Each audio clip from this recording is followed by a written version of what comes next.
जी अस्सलाम वालेकुम। कैसे हैं आप सब लोग? उम्मीद करती हूँ आप सब लोग खैरियत से होंगे। हम लोग अपना बकायदा आगाज करते हैं, फिर साथ साथ जो है वो पार्टिसिपेंट्स आते रहेंगे। जो आ चुके हैं उनका टाइम नहीं वेस्ट करना। तो आज का जो है वो हमारा वर्ल्ड मेंटल हेल्थ डे के हवाले से जो है वो सेलिब्रेट किया जाता है, स्पेशली वर्ल्ड वाइड। तो हमने भी सोचा कि इसके अबाउट जो है वो अवेयरनेस दी जाए जनरल पब्लिक को कि मेंटल हेल्थ को किस तरह से इम्प्रूव करना है। और काफी कुछ जो है इसमें हम हमारी जो साइकोलॉजिस्ट हैं एकेडमी की, वो हमें सिखाएंगी, बताएंगी। कुछ एडिशन आप लोग करेंगे, कुछ हम पार्टिसिपेट करेंगे, ताकि जो है वो हम सब लोग कंफ्यूजन्स क्लियर हों। फर्स्ट ऑफ ऑल तो देखा जा रहा है कि आजकल जो है हर पर्सन ही जो है वो डिप्रेशन का, स्ट्रेस, फटीग का, लाइक बहुत सारी कॉम्प्लिकेशंस आ रही हैं सोसाइटी में, ऑर्गेनाइजेशन में। लेकिन हमने अवेयरनेस पे कैसे काम करना है और हम लोग किस किस तरह से अवेयरनेस दे सकते हैं या ले सकते हैं या स्पेशली सोसाइटी में को सर्व कर सकते हैं, being a health care professional या बीइंग अ ह्यूमैनिटी। इन सब चीजों को देखेंगे। ऑप्टिमम न्यूट्राफिट एकेडमी, जैसा कि आप लोग जानते हैं कि रजिस्टर्ड है मेडिक प्रो इंटरनेशनल एकेडमी के साथ। और हमारी जो सर्टिफिकेशन है वो टोटली वही लोग प्रोवाइड कर रहे होते हैं। और हमारे जो वेबिनार्स हैं कुछ वो फ्री होते हैं, कुछ वर्कशॉप्स और इंटर्नशिप्स वगैरह हमारी पेड होती हैं, जैसे आप लोगों ने देखा होगा। और रिकॉर्डेड लेक्चर्स जो हैं वो हमारे सारे के सारे हमारे यूट्यूब चैनल पे अपडेटेड होते हैं। सर्टिफिकेशन जो है वो हाँ बिल्कुल फ्री नहीं होती। ये हमारा अप्रूव्ड सेंटर है। जब आप लोग मेडिक प्रो इंटरनेशनल एकेडमी की वेबसाइट विजिट करेंगे तो आप वहाँ पे देख सकते हैं।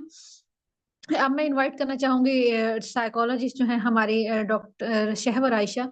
प्लीज आप आए और पार्टिसिपेट करें। हाँ, बताएं हम लोगों को। थैंक्स।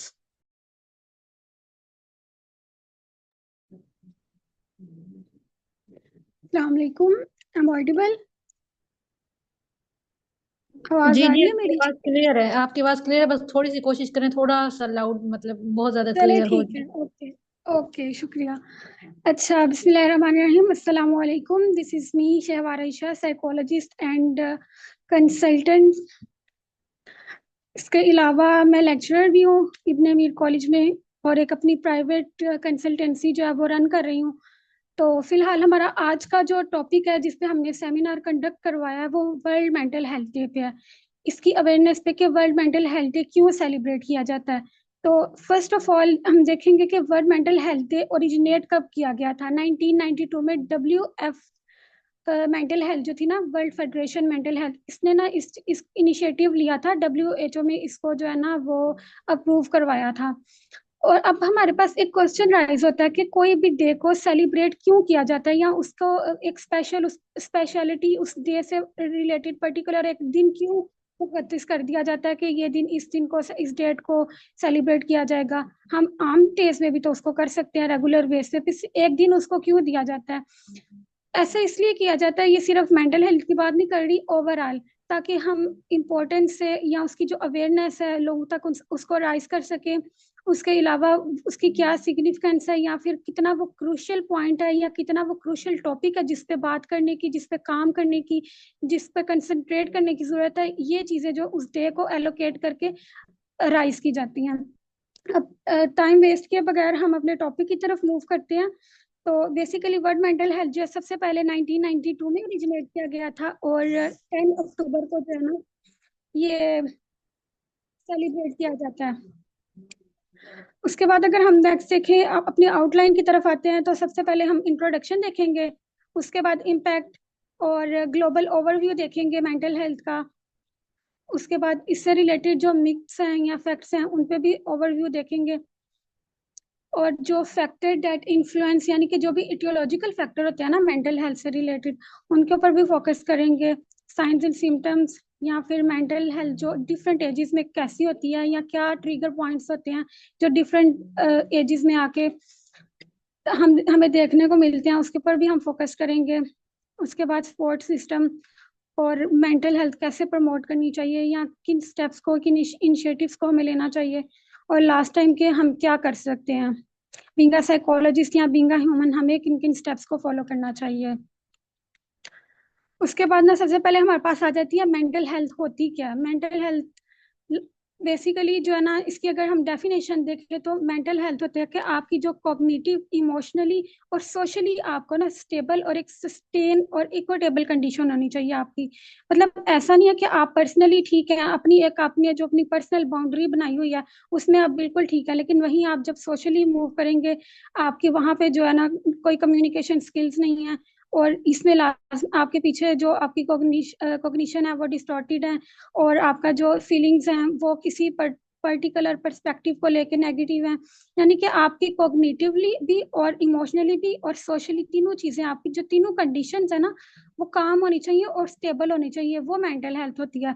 और दूसरा इसमें आ जाता है कि हम समझते हैं कि अब हमें कोई डिसऑर्डर नहीं है तो हमारी मेंटल हेल्थ जो है वो बिल्कुल स्ट्रांग है, लेकिन ऐसा नहीं होता। अब एक डिसऑर्डर जो होता है उसका ना कैटेगराइजेशन की होती है डीएसएम के अंदर, या फिर कोई डिजीज मेंटल हेल्थ की भी होती है जिसमें आईसीडी में भी काफी आ जाती हैं। अब उसका ये होता है कि अब एक बंदा, इसकी एक छोटी सी हम यूं एग्जांपल लेते हैं कि एक बंदा है, उसको ना एंगर इश्यूज हैं, यानी कि उसे बात बात पे गुस्सा आ जाता है, लेकिन बाकी वो गुस्सा उसको दो के आता है, लेकिन ये है कि उसके अंदर ना कर्टेसी भी है, वो अच्छे तरीके से बात भी करेगा। बस ये इशू है कि उसको गुस्सा आ जाता है, बाकी खाता पीता ठीक है, बाकी उसका कोई क्राइटेरिया किसी डिसऑर्डर के साथ मैच नहीं कर रहा। तो हम यूं नहीं कह सकते कि उसको कोई मेंटल हेल्थ उसकी बिल्कुल ठीक है, वो फिट है, वेल है।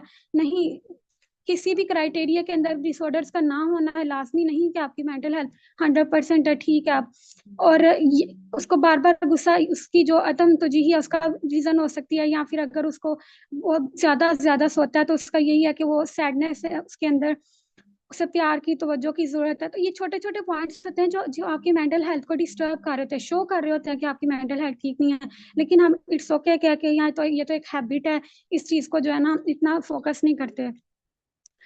उसके बाद नेक्स्ट अगर हम मूव करें तो हमारे पास ग्लोबल मेंटल हेल्थ ओवरव्यू आ जाता है। इसमें हम स्टेटिस्टिक्स देखते हैं, कहते हैं कि हर 4 में से एक जो इंडिविजुअल है ना वो अपनी लाइफ में मेंटल हेल्थ डिसऑर्डर या जो न्यूरोलॉजिकल डिसऑर्डर होती है ना, जिनमें हमारे पास मेमोरी आ जाती है या फिर अल्जाइमर, ऑटिज्म वगैरह आ जाता है, उनमें से सफर कर रहा है। आप देखिए कितना ये प्रिवेल्ड है कि हर 4 में से एक बंदा। उसके बाद कहते हैं कि 450 मिलियन पीपल जो है ना करंटली इस चीज से सफर कर रहे हैं वर्ल्ड वाइड। और डिप्रेशन जो है हमारे पास मेन लीड कॉज है इसकी डिसेबिलिटी की। आप आपके माइंड में ये क्वेश्चन राइज हुआ होगा कि डिसेबिलिटी कैसे, डिप्रेशन कैसे डिसेबिलिटी कॉज कर सकता है, ये तो एक मेंटल डिसऑर्डर है। देखिए जब आप डिप्रेशन में जाते हैं आपके मूड स्विंग्स होते हैं, आप आपका एपिटाइट वगैरह की तरफ से आपका वेट लॉस होता है, वहां से आपकी जो इम्बैलेंसमेंट आती है, ये सारी चीजें होती हैं, आपका कंसंट्रेशन नहीं रहती, डिस्टॉर्टिंग थिंकिंग होती है, सुसाइडल थॉट्स होते हैं।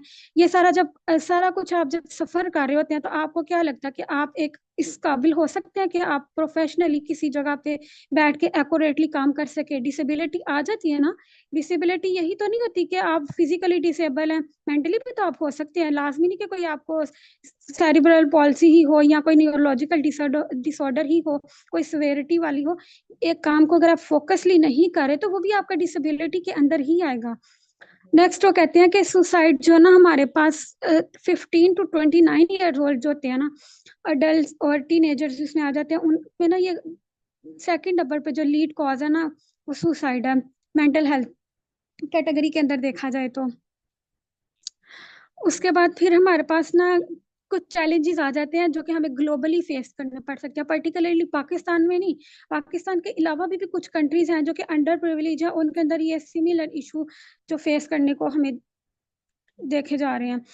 इसमें सबसे पहले ना आ जाता है कि जहाँ पे ना मेंटल हेल्थ ऑर्गेनाइजेशंस या मेंटल हेल्थ जो आपके क्लिनिक्स होते हैं, या इस तरह की कोई एडवोकेसी नहीं बनी होती, कोई पॉलिसी नहीं बनी होती, या फिर लोगों को अवेयरनेस ही नहीं होती। हम कहते हैं कोई कोई मेंटल हेल्थ अगर फिर कोई किसी भी बच्चे को, या बच्चे की बात कर ले या किसी टीन एज की बात कर ले, या फिर क्या कह ले ओल्डर एडल्ट की बात कर लें, कोई भी इशू आता है ना कहते हैं यार ये हालात की वजह से है, यार ये ना बस दो के रीजन हालात ही होते हैं, आपके इर्द गिर्द ट्रिगर पॉइंट्स होते हैं, इन्वायरमेंटल हो सकते हैं, कोई सोशली हो सकते हैं, लेकिन ये है कि इनकी जो कॉज होती है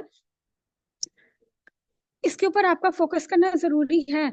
और अगर हम इसके बाद अगर देखें कि ना हमारे पास आ जाता है कि ना स्टिग्मा जो हम देखने को मिलता है, टैबूस हम दे देते हैं कि ये अगर इसको कोई वो अगर मेंटल हेल्थ के लिए कोई किसी प्रोफेशनल को सीक आउट करेगा तो हम कहेंगे कि लाइक इसके साथ कोई ना, ये नफसियाती मरीज है। ये तो हमारे लाजमी नहीं कि जो एक हेल्थ के लिए सीख कर रहा हो, उसको जो पढ़ रहा हो, जो उसको स्टडी कर रहा हो। हमने खुद अपनी लाइफ में जब हम स्टूडेंट थे ये देखने को, तुम ये पढ़ रहे हो, तुमने नफसियाती मरीज बन जाना है, तुमने पागल हो जाना है, तुम ये हमें, ये सिर्फ पाकिस्तान के अंदर नहीं, आप ये ना समझे कि सिर्फ पाकिस्तान के अंदर, ये बाहर भी यही है।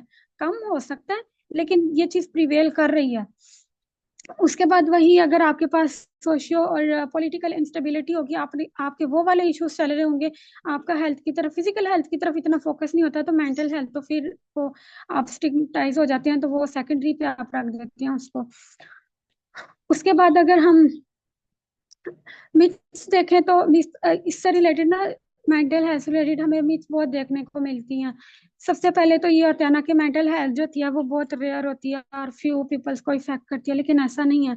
मैंने आपको पहले भी ये बात कही थी ना कि हमारे जो, हम नॉर्मली अपनी लाइफ में जब इम्बैलेंसमेंट का शिकार हो रहे होते हैं, स्ट्रेस आउट होते हैं, हम उसको नॉर्मल रहते हैं, यार ये तो जिंदगी का हिस्सा है, दो कि वो चीजें जिंदगी का हिस्सा है, लेकिन हम उन छोटे छोटे पॉइंट्स को इग्नोर नहीं कर सकते। वही हमारे आगे लीडिंग कॉज होती है, ट्रिगर पॉइंट बनते हैं। जब हम उनको इग्नोर करते हैं तो वो आगे हमारे पास जो इनिशिएटिव पॉइंट हमारे वही होते हैं।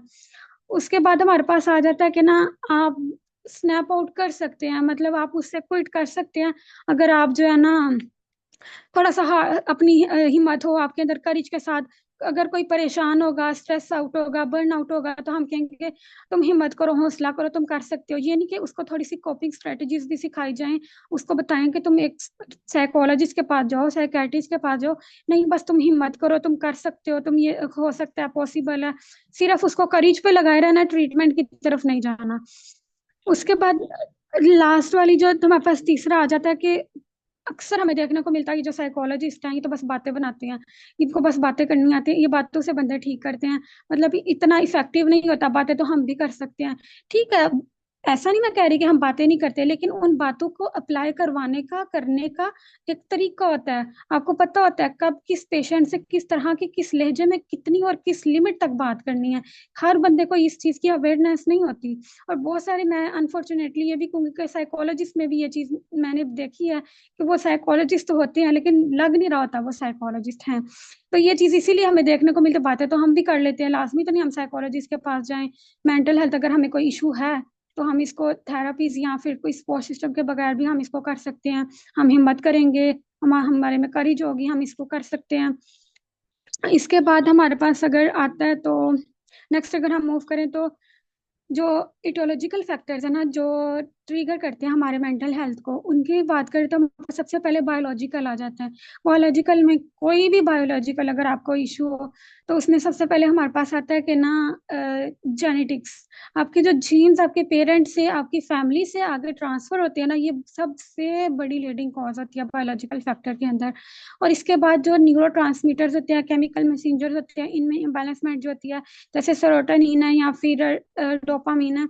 डोपामीन का जब एक्सेसिव लेवल होगा, इंक्रीज ज्यादा होगा, तो ये हमारे पास मीनिया में आ जाएगा, हाइपर एक्टिव हो जाएगा, एडीएचडी आ जाएगा, या फिर अगर ये लो होगा तो हम स्किज़ोफ्रेनिया का भी शिकार हो सकते हैं। और अगर सीरोटोनिन की, इसी तरह सीरोटोनिन की बैलेंसमेंट हो तो ये भी स्ट्रेस, डिप्रेशन वगैरह का काज कर सकता है। उसके बाद इन्वायरमेंटल फैक्टर्स आ जाते हैं, इसमें हमारे पास ट्रोमा आ जाता है। ट्रोमा में हमारे, इसके पास, इसमें हमारे पास ट्रोमा आ जाता है। और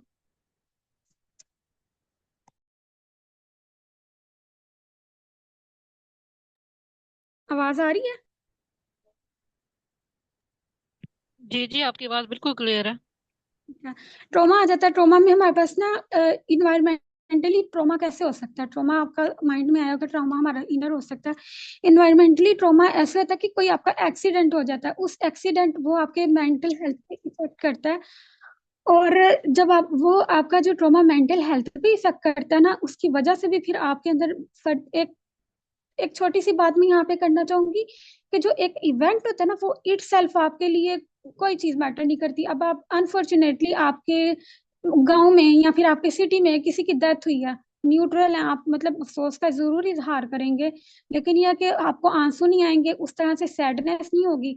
हुई तो फौतगी है, फ्यूनरल इवेंट है। लेकिन यही चीज है कि जब आपकी किसी लव वन की डेथ होगी, उसी तब आपको सैडनेस होगी, क्योंकि उसमें ना आपकी फीलिंग्स वगैरह या आपकी थिंकिंग पैटर्न, ये चीजें मैटर करती है। अब एक एक्सीडेंट हुआ है, देख रोज कितने एक्सीडेंट होते हैं, लेकिन हमारे लिए वो नॉर्मल होते हैं, लेकिन वही जब हम पर्सनली करेंगे तो अगर हम सिवियरिटी में हुआ है तो हम एक ट्रोमाटाइज हो जाएंगे, उस नेक्स्ट टाइम हम फेयरनेस में आएंगे, या फिर किसी भी इवेंट से लेकर हम पैरालिटिक हो सकते हैं। इसके अलावा अगर आपका कोई भी अब्यूज या फिर चाइल्डहुड इस तरह का एडवर्स एक्सपीरियंसेस हैं तो ये भी आपके मेंटल हेल्थ को ट्रिगर करते हैं।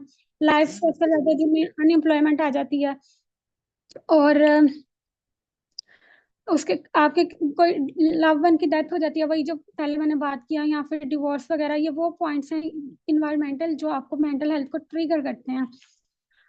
इसके बाद किसी का आइसोलेशन में रहना, सोलिटरी रहना, यानी कि अकेले रहना, ये भी कहते हैं कि जो इंट्रोवर्ट होते हैं ना ये ज्यादा डिसऑर्डर्स का शिकार होते हैं। सिमिलरली जैसे यहाँ पे पॉइंट लिखा हुआ है कि आप जब इंट्रोवर्ट हो या आप आइसोलेशन में रहना पसंद करते हैं तो ये भी आपकी मेंटल हेल्थ को जो है ना, क्योंकि उन्होंने अपनी सोचों में रहना है, अपने अंदर ही कुढ़ते रहना है, शेयर नहीं करना, एक्सट्रोवर्ट नहीं होना, सोशलाइज नहीं होना, तो फिर जाहिर सी बात है ये चीजें तो आएंगी।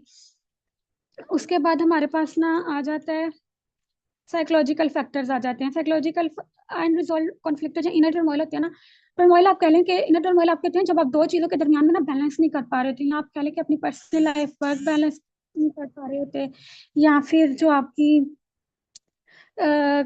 कोई भी आपका दो पर्सनल रिलेशन होंगे उनमें आप बैलेंस नहीं कर पा रहे होंगे, तो ये आपके इनर टर्मोइल होते हैं, या इनर कॉन्फ्लिक्ट आप कह लें जो आपके मेंटल हेल्थ में पे इफेक्ट करते हैं और डिसोनेंस लेकर आते हैं।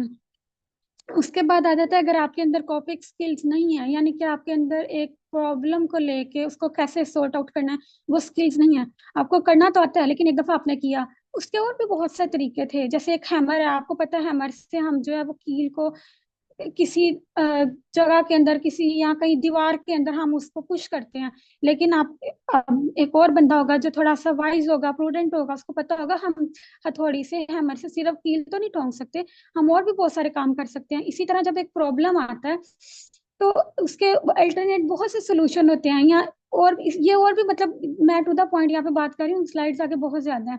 इसी तरह जब आपकी एक प्रॉब्लम का शिकार होते हैं लेकिन आप उसको कोपिंग स्ट्रेटजीज आपको नहीं आ रही थी कि हम उस प्रॉब्लम को कैसे टैकल करें, तो आप ना लर्न हेल्पलेसनेस का शिकार हो जाते हैं। लर्न हेल्पलेस होता है कि आप जो है ना एक काम आपने किया, आपसे नहीं हुआ, आपको नेगेटिव एनर्जी मिली, आपने ये सीख लिया यार मुझसे तो हो ही नहीं सकता, मैं तो कर ही नहीं सकता, अपने आप को आप पिटी शो करवाते हैं, मैं तो इस काबिल ही नहीं हूँ, मैं ये कर सकूँ, मैं ये कर ही नहीं सकता।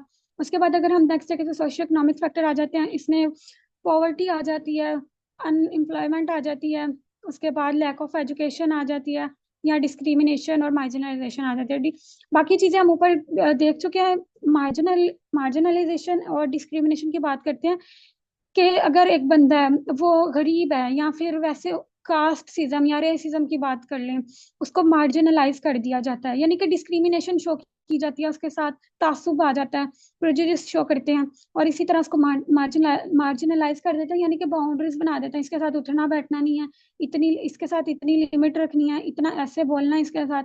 ये चीजें भी बजाहिर आपको ये लग रहा होता है कि यार नॉर्मल है, सब करते हैं, इट्स ओके, चलता है नॉर्मल, या वो भी कर रहा है वो भी कर रहा है, लेकिन जिसके साथ कर रहे होते हैं, जिसके साथ हो रहा होता है उस ये बेशक दूसरी चीजें हैं, डायरेक्टली आपको लगेगा कि इसका मेंटल हेल्थ से कोई लिंक नहीं है, लेकिन जो बंदा उस चीज से सफर कर रहा होता है ना, ये चीजें उसको, वो मेंटली इन चीजों से स्ट्रेस आउट होता है, ये चीजें फील करता है, जिसकी वजह से ना फिर वो उसकी मेंटल हेल्थ इफेक्ट होती है। उसके बाद अगर हम नेक्स्ट देखें तो साइंस एंड सिम्टम्स आ जाती है, जिसमें हम सबसे पहले देखते हैं इमोशनल सिम्टम्स होती हैं, परसिस्टेंट सैडनेस और होपलेसनेस आ जाती है, या फिर ओवरवेलमिंग एंजाइटी या फियर आ जाता है। ओवरवेलमिंग होता है कि एक्सेसिव, यानी कि एक तो फेयर है ना चीज का, लाइक आपको एक जगह पे गए, आपने वहां पे सांप देखा, आपको एंजाइटी हुई कि यार मैं ये मुझे काटना ले, या आप खौफ ज्यादा हो गए, फियर हो गया आपको, लेकिन नहीं, आप जब फिर उसी जगह पे जाना होगा ना तो आपको ना एक तो एंजाइटी के शायद मुझे दोबारा सांप ना देखने को है, लेकिन यही चीज आप जब एक दफा दोबारा एक्सट्रीम लेवल पे करेंगे ना, एक बंदा आपको समझा भी रहा है कि इट्स ओके, तुमने जैसे पहले कोप कर लिया था उसको तुमने मतलब किल कर दिया था, या किसी तरीके से उसने तुमने उस जगह से उसको रिमूव कर दिया था, अभी भी तुम कर सकते नहीं। अगर मैं ना कर सका तो फिर क्या होगा, यानी कि ओवरवेल्म्ड हो जाता आप। उसके बाद देखें तो आपके अंदर मूड स्विंग्स आते हैं। कॉग्निटिव सिम्टम्स की बात करें तो डिसीजन नहीं आप ले पाते, आपकी जो थिंकिंग होती है वो डिस्ट्रक्टिव होती है, कंसंट्रेशन नहीं होता, जो अटेंशन स्पैम होता है वो बहुत कम होता है, कंफ्यूजन होता है, आपको मेमोरी इश्यूज आते हैं, मेमोरी इश्यूज की वजह से आपको फिर अल्जाइमर हो सकता है, या फिर वो जो एमनीजिया आ जाता है जिसमें रेट्रोग्रेड एमनीजिया और एंट्रोग्रेड एमनीजिया आ जाता है। ये थोड़ी सी डिटेल में इंशाल्लाह कभी इन पे भी ना, इन टॉपिक्स पे डिटेल में सेमिनार कंडक्ट करेंगे, फिर डिस्कस करेंगे। आगे चलते हैं। इरेशनल फेयर्स आता है, वही जिसे मैंने पहले सांप वाली एग्जांपल दी कि एक नेचुरल फेयर होता है, सांप का किसको फेयर नहीं होता। लेकिन इरेशनल फेयर जैसे हम फोबिया भी कहते हैं, वो जो हो जाता है ना, जो ओवरवेल्म्ड हो जाता है। और पैरानोया कहते हैं कि आप मिसट्रस्ट का शिकार हो जाते हैं, यानी कि आप समझ लें कि आपको शक होता है कि ये दो लोग अगर आपस में बातें कर रहे होंगे, आपको ये मेरे बारे में ही बातें कर रहे हैं, मेरे खिलाफ साजिशें कर रहे हैं, कोई चीज पड़ी होगी, कुछ कर रहे होंगे, कोई कुछ भी, मतलब आपके अंदर ना सस्पेक्शनेस बहुत ज्यादा आ जाती है। उसके बाद अगर नेक्स्ट हम देखें तो हमारे पास ना फिजिकल सिम्टम्स आ जाती हैं। फिजिकल सिम्टम्स में ना हमारे पास एपेटाइट चेंज आ जाती है, एपेटाइट में चेंज आता है, उसकी वजह से फिर आपका जो वेट होता है वो या तो गेन होता है या तो लॉस होता है। इस वजह से फिर आपको जो दो ईटिंग डिसऑर्डर्स हैं जो कि बहुत प्रिवेल्ड है आजकल, जिसमें हमारे पास बुलिमिया नर्वोसा या एनोरेक्सिया नर्वोसा आ जाता है, या तो आप एक्सेसिव खाते हैं या तो खाने के बाद आप वोमिट कर देते हैं। स्लीप डिस्टर्बेंस होती है, या तो बहुत ज्यादा सोएंगे या तो आपको नींद ही नहीं आएगी, इंसोम्निया। हेडेक्स होगी, आपको क्रोनिक पेन फील करेंगे, लेकिन आप तो इसकी एग्जैक्ट कॉज नहीं मालूम होगी। कहते हैं ना कि यार मेरे सर में दर्द हो रहा है, मैं तो परेशान हूँ, ना तो मुझे कोई और मसला है, तो फिर ये सर दर्द मुझे कोई क्यों हो रहा है, लेकिन विदाउट कॉज, जो कि आपको पता भी नहीं होगा क्या वजह आपको हेडेक हो रही होगी। और इसके पीछे हम चीजें देख चुके हैं कि वर्क इम्बैलेंसमेंट होती है या फिर और कोई स्ट्रेसर होता है। उसके बाद बिहेवियरल सिम्टम्स आ जाती हैं, आपका जो रिलेशनशिप से या सोशल एक्टिविटी से विड्रॉल हो जाता है, आपका इंटरेस्ट डेवलप नहीं होता है, लैक ऑफ अटेंशन होती है, इंटरेस्ट होता है, लैक ऑफ इंटरेस्ट होता है। और आपका आप ना अपने आप को नुकसान पहुंचाने वाली एक्टिविटीज में ना इंडल्ज होते हैं, लाइक आप कह लें कि सब्सटेंस अब्यूज, और सब्सटेंस यूज कर डिफरेंट, जिसमें अल्कोहल आ जाती है या फिर कोकेन वगैरह, इस तरह की जो सब्सटेंस होते हैं इनका आप यूज करते हैं। उसके बाद हमारे पास नेक्स्ट देखें तो मेंटल हेल्थ डिफरेंट एजिस में किस तरह की होती है। सबसे पहले हम देखते हैं कि ना जो चिल्ड्रन और अडोलेसेंट होते हैं ना, इनमें जो होती है ना कॉमन इश्यूज, वही एनजाइटी, डिप्रेशन और एडीएचडी होता है। थोड़ा सा मैं आपको यहाँ पे डिफरेंस बताऊंगी डिप्रेशन और एंजाइटी में। डिप्रेशन होता है आपका पास्ट से चीजों को लेके ना उसके ऊपर ओवर थिंकिंग करना, उसके ऊपर परेशान होगा होना, वो आपका डिप्रेशन होगा। एंजाइटी होता है आपका फ्यूचर फियर जो होता है। और अगर एडीएचडी की बात करें तो वो वही जो आजकल हमारे प्रिवेल्ड है, कुछ कॉमन डिसऑर्डर्स हैं जो कि बहुत प्रिवेल्ड हैं, इनमें एडीएचडी है, थोड़े से न्यूरोलॉजिकल डिसऑर्डर्स हैं, और यही एंजाइटी फोबिया वगैरह। उसके बाद अगर हम डीएसटी की बात करें तो डीएसटी में जो था कि या तो बच्चे जो होते हैं वो टिक के नहीं बैठते, उनमें ना बहुत ही इम्पल्सिव जो होती है ना एक्टिविटीज होती हैं, 5 मिनट वो एक जगह पर नहीं बैठ सकते, और ना उनकी कोई कंसंट्रेशन होती है, ना कोई उनका अटेंशन स्पैम होता है, बहुत ही शॉर्ट टाइम होता है। उसके बाद कहते हैं कि जो फैमिलीज होती है ना, या फिर आपका पेयर्स के साथ रिलेशन होता है, वो इस सब में बहुत क्रूशियल रोल प्ले करता है। जब हम ट्रीटमेंट की तरफ जाते हैं तो हम इन्हीं इन्हीं जो फैक्टर्स होते हैं, ये जो फैमिली हो गया या फिर रेलिवेंट जो हमारे पास असिस्टेंस मिल रही होती है, वो इन्हीं से मिलती है। कहते हैं कि ये जो डिसऑर्डर्स होते हैं ना, जिनके ऊपर ऊपर जिक्र किया बच्चों के अंदर, इनकी जो अर्ली इंटरवेंशन होती है ना, वो आपको फर्दर प्रिवेंशन देती है कि आप फर्दर जो ये ना स्प्रेड आउट नहीं होता आगे आप सिवियरिटी की तरफ, अगर आप अभी से बचपन में ही इसको कर देते हैं। कुछ होते हैं जेनेटिकली जिनमें ना बचपन से ही बहुत सिवियरिटी होती है डिसऑर्डर्स की, और कुछ होते हैं जिनका भी अर्ली टाइम होता है, तो आप डायग्नोस कर लेंगे तो वो जल्दी कवर हो जाएंगे। उसके बाद ना अडल्ट आ जाती हैं। अडल्ट के अंदर ना जो होती है ना वर्क स्ट्रेस आउट होता है, जो वर्क को बैलेंस नहीं कर पाते, अपनी पर्सनल लाइफ को बैलेंस नहीं कर पा रहे होते। और उसके बाद जो लाइव ट्रांजैक्शन होती है ना, ये सबसे बड़ी कॉज है, सबसे बड़ी कॉज है।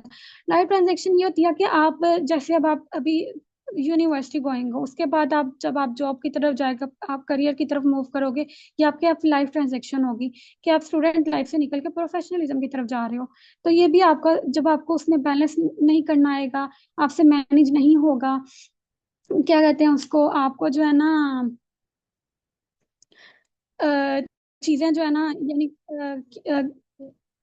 नई नई चीजें को देखने को मिलेंगी, आपके लिए कुछ चीजें मिलेंगी वहां पे आपको, जो क्या कहते हैं उसको, एक स्टूडेंट लाइफ में लाइफ टोटली और होती है, लेकिन जब आप प्रोफेशनल लाइफ की तरफ जाते हैं या प्रैक्टिकल लाइफ की तरफ जाते हैं तो आपको वो चीज़ें बहुत टफ मिलती हैं। स्टूडेंट लाइफ थोड़ी थोड़ी बच्चों वाली होती है, लेकिन जब आप करियर की तरफ जाते हैं या प्रैक्टिस की तरफ जाते हैं तो आपको बहुत टफ चीज़ें फेस करनी पड़ती है, और ये बहुत बड़ा ट्रांजिशन होती है जिसकी वजह से भी आप स्ट्रेस का शिकार होते हैं।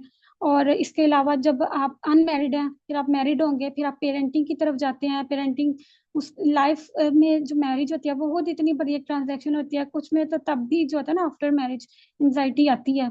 और उसके बाद बच्चों की पेरेंटिंग, बच्चों का होना, बच्चों की पेरेंटिंग, ये भी लाइफ में ट्रांजेक्शन होती हैं जो कि आपकी मेंटल हेल्थ को इफेक्ट करती हैं, अगर आप उनको बैलेंस नहीं कर पाते, अगर आप उनको एक्यूरेटली लेके नहीं चल पाते, कि नहीं आपको उनसे कोप करना आ रहा होता।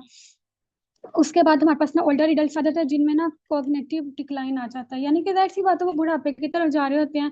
इनके अंदर अल्जाइमर ना बहुत कॉमन हो जाता है, कुछ में जाके बुढ़ापे की तरफ, डिस्पेरिटी की तरफ चले जाते हैं। जब वो अपने पास को सोचते हैं तो डिप्रेशन होता है उनको, डिस्पेरिटी होती है। और या फिर इसकी जो काज होती हैं, या उसमें आपका लवन का लवन की डेथ हो सकती है, उसके अलावा यहाँ आपकी जॉब की रिटायरमेंट हो सकती है। उसके बाद उन्होंने ना इन्हीं एजेस से रिलेटेड ना जो स्पोर्ट है ना, उनका रोल बताया हुआ है कि जो स्पोर्ट सिस्टम होते हैं उनका क्या रोल है। उनके साथ ना ओपन डिस्कशन की जाए, यानी कि उनको जजमेंटल ना आप उनके साथ हो, उनको स्टिग्मेटाइज भी ना करें, उनके साथ आप अपनी पर्सनल स्टोरीज शेयर करें थोड़ी सी। ऐसा नहीं आप एज इट इज उनको बताएं, और ऐसे ये बिल्कुल ऐसे ही है जैसे आपके पास कोई पेशेंट आया है, आप उसको अपना भी बताएं, या फिर अपने पास आपको कोई केस आया हुआ है, आप उसकी जो है ना, यानी कि आइडेंटिटी को हाइड रख के, बाकी बेसिक पॉइंट के ऐसा केस आया था, उसमें ये था, उसने ऐसे कोप किया, आप भी कर सकते हो। तो इस तरह उसको स्टोर छोटी छोटी स्टोरीज शेयर करें, और रियल स्टोरीज शेयर करें, अपनी कोई कर दें कि एक टाइम था जब मेरे साथ भी ऐसे हुआ था, मैंने कर लिया था, तुम भी कर सकते हो। और इसके अलावा जजमेंटल ना हो। अब जजमेंटल इस सेंस में हम बहुत ज्यादा हो जाते हैं कि जब आजकल जो हमारे चल रहे हैं अफेयर्स या फिर ये लव रिलेशंस होते हैं, तो इसमें अगर कोई हमें बताएगा, ठीक है, अगर बंदा गलत साइड पर चला जाता है, एज ही ऐसी होती है, लेकिन कोई अगर सही रास्ते पे आता है तो हमें जजमेंटल नहीं होना चाहिए कि तुम तो गलत थे, तुम तो मुसलमान अच्छे मुसलमान ही नहीं थे, तुम तो ये कर रहे थे, तुमने तो क्या कहते हैं अफेयर्स बनाए हुए थे। और फिर वो पहले ही स्ट्रेस की कंडीशन में होता है, उसकी वजह से रिलेशन जब ब्रेक डाउन होता है उसकी वजह से, लेकिन हम फिर उसके साथ जब इस तरह से उसको जज करते हैं, ये तो सही पॉजिटिव नहीं है, इसका किरदार ठीक नहीं है, हम और उसको नेगेटिविटी की तरफ जो है ना इंडल्ज कर देते हैं। उसके बाद कम्युनिटी सपोर्ट आ जाती है। कम्युनिटी सपोर्ट मैंने कहा कि इस तरह से ना ऑर्गेनाइजेशंस बनाई जाएं। ये पाकिस्तान में तो नहीं इतना, लेकिन ना अभी आ रहा है इस तरफ से ट्रेंडिंग पे, लेकिन आउट ऑफ कंट्री जो है ना, जैसे कि अमेरिका या फिर इंग्लैंड वगैरह में, कनाडा, यहाँ पे ना इस तरह की कंसल्टेंसी बनी हुई है जो कि आपको टीनेजर्स जो प्रॉब्लम्स होते हैं ना, चाहे वो स्टडी है चाहे वो रिलेशनशिप, क्योंकि उनमें तो ये चीजें प्रिवेल कर रही होती हैं कॉमनली, तो उन्होंने ना इस तरह की कंसल्टेंसी बनाई हुई हैं जो कि उनको एडवोकेट कर रही होती हैं। इस तरह के ना हमें भी इस तरह के कोई ऑर्गेनाइजेशंस को सीख करना चाहिए या फिर उसको बनाना चाहिए। और उसके बाद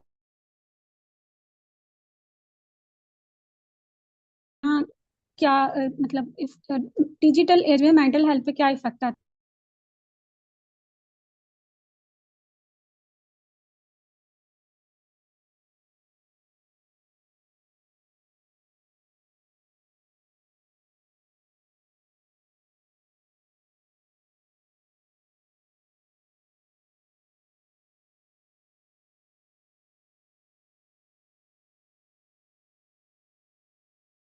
नेगेटिव होता है कि जब आप साइबर बुलिंग का या फिर कंपैरिजन की तरफ जाते हैं। कंपैरिजन इस सेंस में कि हमारे सोशल मीडिया के ऊपर जब डिफरेंट हमें मीम्स देखें आप, या इस तरह वीडियोस आ रही होती हैं, डिफरेंट ब्रांड ने अपनी एडवर्टीजमेंट की होती है, वो चीजें जब हम देखते हैं ना तो वो हम उनको कंपेयर, ये मेरे पास है या नहीं है, लोन नहीं।